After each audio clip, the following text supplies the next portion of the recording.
உலக மக்களின் திருத்தமிழ் வாழ்க வாழ்க்கை சகோவணக்கம் இல்லை என்ற இறைவனிடத்தில் மாம்பழ சார்பாக மன்னிப்பு கேட்டுக்கொள்கிறேன்.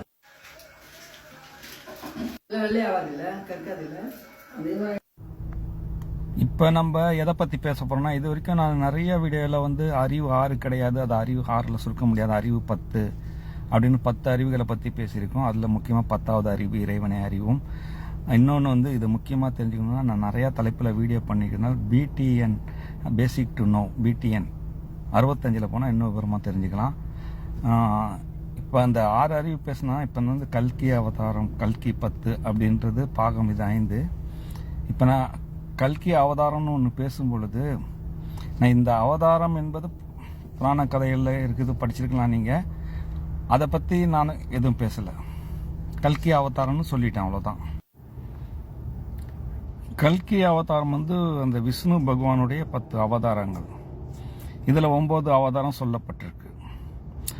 மீன், ஆமை, பன்றி, சிங்கம் அப்படின்னு வரும் லைனாக.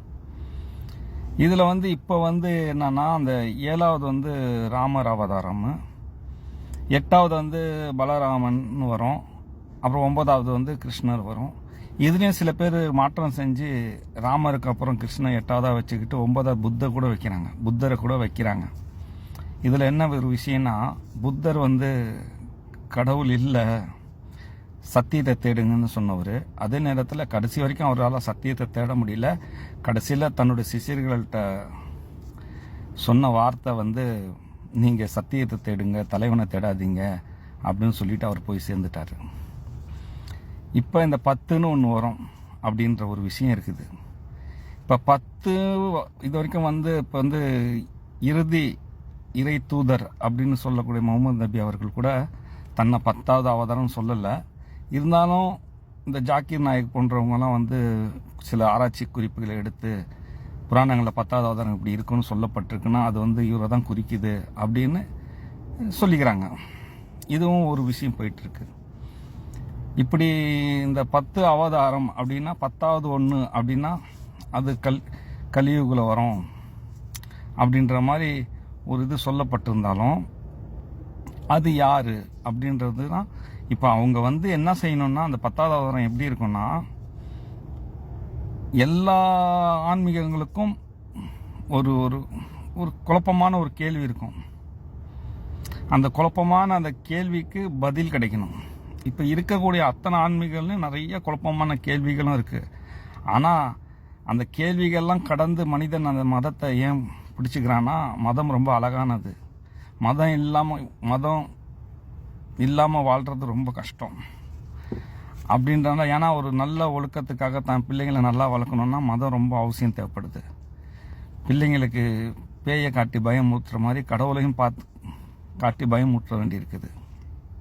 இப்போ மனிதனுக்கு ரொம்ப அவசியமானது மதங்கள். அழகானது மதங்கள், நல்ல ஒழுக்கத்தை கொடுக்கும் மதங்கள், பாதுகாப்பானது அப்படின்ற நிறையா விஷயம் இருக்கனால, அதில் உள்ள சின்ன சின்ன மைனஸ் எல்லாம் எடுத்துட்டு மத நம்பிக்கையோடு மனிதர்கள் வாழறாங்க. அதில் முக்கியமான விஷயம், அதில் மூட நம்பிக்கையை சில பேர் எதிர்க்கிறாங்க. அது நிறையா விஷயங்கள் போயிட்டு இருக்குன்னு வச்சுங்களேன். இப்போ இந்த அவதாரத்தை தெரிஞ்சுக்கணுன்னா, முக்கியமாக நான் சொல்லக்கூடிய சில விஷயங்களை தெரிஞ்சுக்கிட்டாதான் அந்த அவதாரங்களும் கொஞ்சம் உங்களுக்கு நல்லா புரியும். இது வரைக்கும் யாரும் சொல்லலை. எப்படின்னா, அந்த அவதாரத்தை புரிஞ்சுக்கணுன்னா, இந்த அனுபவம் அப்படின்ற ஒரு விஷயத்தை நல்லா புரிஞ்சுக்கணும்.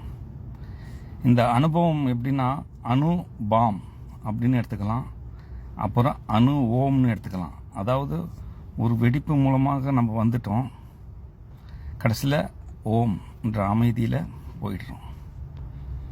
இது ரீசைக்கிள் ஆகிட்டு இருக்கும். இந்த அனுபவத்தை எப்படி நீங்கள் புரிஞ்சுக்கணுன்னா, இப்போ நம்ம தூங்குறது ஒரு அனுபவம் தான். ஆனால் இந்த தூக்கத்தை நீங்கள் பார்க்க முடியாது. அந்த அனுபவத்தை கூட உணர்றது கூட கொஞ்ச நேரத்துக்கு எதுவுமே உணராமல் கூட தூங்கி எழுந்திரும் அப்படின்ற ஒரு அனுபவம். இந்த அனுபவம் உங்களுக்கு எந்த அளவுக்கு ஞாபகம் இருக்குன்னா, நீங்கள் பின்னோக்கி பார்த்தீங்கன்னா உங்களுக்கு எந்த வயசில் ஞாபகம் இருக்கோ அந்த வயசில் நீங்கள் சில விஷயங்கள் நினச்சி பார்த்தீங்கன்னா அந்த அனுபவம்லாம் ஞாபகம் இருக்கும். அதுக்கு முன்னாடியும் உங்களுக்கு அனுபவம் இருக்குது, ஆனால் ஞாபகம் இருக்காது, உணரவும் முடியாது. இப்போ நீங்கள் தாய் வயிற்றில் இருந்தீங்க, அந்த அனுபவம் உங்களுக்கு ஞாபகம் இருக்கா? இல்லை. அதுக்கு முன்னாடி தந்தை வயிற்றில் இருந்தோம். தந்தை வயிற்றில் இருந்து வெளியே வந்து நம்ம கூட எத்தனை பேர் போட்டி போட்டு நம்ம ஜெயிச்சு வந்திருக்கோம். ஆனால் அந்த அனுபவம் ஞாபகம் இருக்கா? இல்லை. ஆனால் அதை நம்ம உணரவும் முடியல. இருந்தாலும் நம்மளுக்கு முன்னாடி நிறைய நடக்கிறத பார்த்துட்டு இந்த இன்னைக்குள்ள சயின்ஸ்லாம் சொல்கிறதுனால நம்ம அதை தெரிஞ்சுக்கிட்டோம். இப்போ நம்புகிறோம், நம்பி தான் ஆகணும், வேறு வழியில் அப்படி தானே வந்திருக்கோம். ஸோ இந்த மாதிரி அனுபவங்கள் இருக்குங்களே, இந்த அனுபவங்களை தான் எப்போவுமே நம்ம கூட வரக்கூடியது. நம்ம இந்த உலகத்துக்கு வர்றதுக்கு முன்னாடியே நம்மக்கிட்ட ஒரு அனுபவம் இருந்துச்சு. நம்ம இறந்த பிறகும் நம்ம கூட அந்த அனுபவம் இருக்கும், அனுபவிச்சுட்டே இருக்கும். அந்த அனுபவம் இருக்கும். எல்லாமே தெரியுன்றது அவசியம் இல்லை.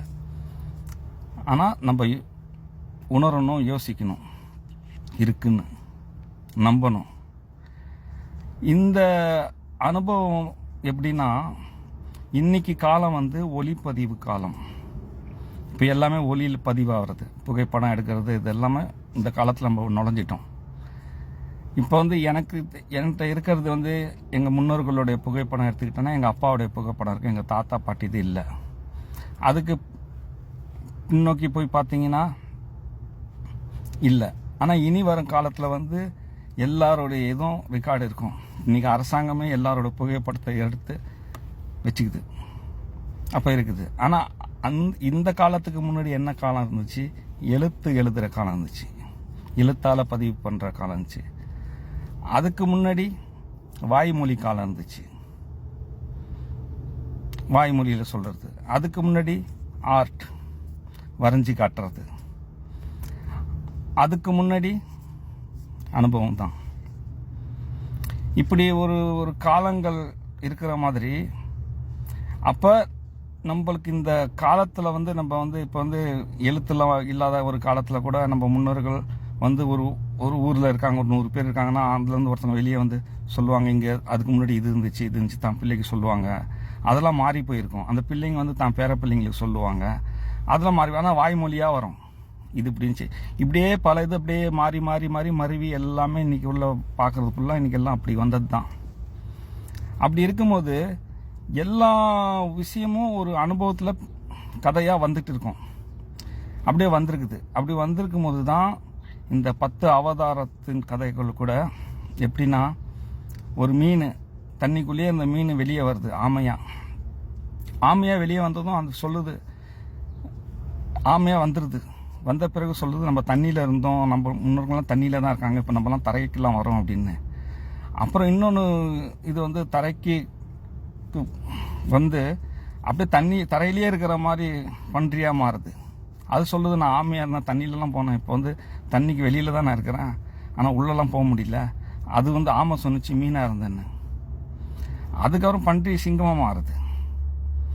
இப்படி சிங்கமாக மாறின உடனே அந்த சிங்கம் வந்து எப்படின்னா உடம்புலாம் மனசை மாதிரி சிங்கம் மாதிரி அப்படியே சிங்கத்தில் மனசனை மாறுறாங்க. அப்போ அந்த மனசம் அனுபவத்தில் தெரியுது, நம்ம சிங்கமாக இருந்தோம், பன்றியாக இருந்தோம், அதுக்கு முன்னாடி ஆமையாக இருந்தோம், அதுக்கு மீனாக இருந்தோம், இப்படின்னு தெரியுது. இந்த அனுபவ கதைகள்லாம் வர வர அறிவு வர வர இதில் வந்து ஆன்மீகத்தில் போகுது. அப்போ ஒவ்வொன்றும் கடவுளின் அவதாரமாக மாறி கடவுளின் அவதாரமாக மாறிடுச்சு. இப்போ அதை கதை கேட்கும்போது எப்படி இருக்குன்னா, கடவுள் வந்து மீன் அவதாரம் எடுத்து வந்தார், அதுக்கப்புறம் ஆமா அவதாரம் எடுத்தாரு, அது கதையாக போயிடுச்சு. அதுக்கப்புறம் டார்வின் வராரு, அவர் வந்து உயிர்கள் ஆராய்ச்சி பண்ணி உயிர் வந்து முத சிறு உயிராக நீர்லேருந்து உருவாகி தான் அப்படி பரிமாணம் பெற்று வந்தது டார்வின் சொன்னது ஆச்சரியப்பட்டாங்க. அப்போ அதே ஆன்மீகவாதிகள் எதிர்த்தாங்க. இது இல்லை கடவுள் நேரடியாக படைத்து முதல் அப்பா அம்மாவை அனுப்பின ஆதமேவாள் கதைலாம் இருக்குல்ல, அந்த மாதிரி இப்படிலாம் ஒரு விஷயம் வந்து தான் இந்த 10 அவதாரம். ஏன்னா 10வது ஒன்று இன்னும் வரல. ஆனால் ஒவ்வொரு காலமும் வாழ்கிற காலம், நீங்கள் வாழ்ந்தீங்கன்னா இதுதான் உங்கள் காலம், இதுதான் உங்களுடைய கலியுகம். வரவங்களை பற்றி கவலை இல்லை, நீங்கள் அனுபவிக்கிறது தான் இந்த காலம் தான் கலியுகம். இனி அடுத்தவன் வந்து அதுதான் கலியுகம்னு சொல்லுவாங்க. ஆனால் எந்தெந்த காலத்தில் யார் என்னென்ன சொன்னாங்க, எப்படி அந்த 10ஆம் தரம் இருக்க போகும், இந்த மதங்களை எல்லாம் தெளிவுபடுத்துறது 10வது அவதாரம். எல்லா மதங்களையும் இணைக்கிறது. நான் அதை தான் சொல்லிட்டு இருக்கேன், எல்லா மதங்களும் சொர்க்கம் செல்லலாம். இதுதான் நான் சொல்லிக்கிட்டு வர்ற ஒவ்வொரு தடவையும் ஒரு விஷயம். இதை பற்றி தான் நான் வீடியோ தொடர்ந்து பண்ணிகிட்டு இருக்கேன். தொடர்ந்து பாருங்கள், யோசிங்க, புரிஞ்சிக்க முயற்சி பண்ணுங்க. அவ்வளவுதான், தொடர்ந்து பார்ப்போம்.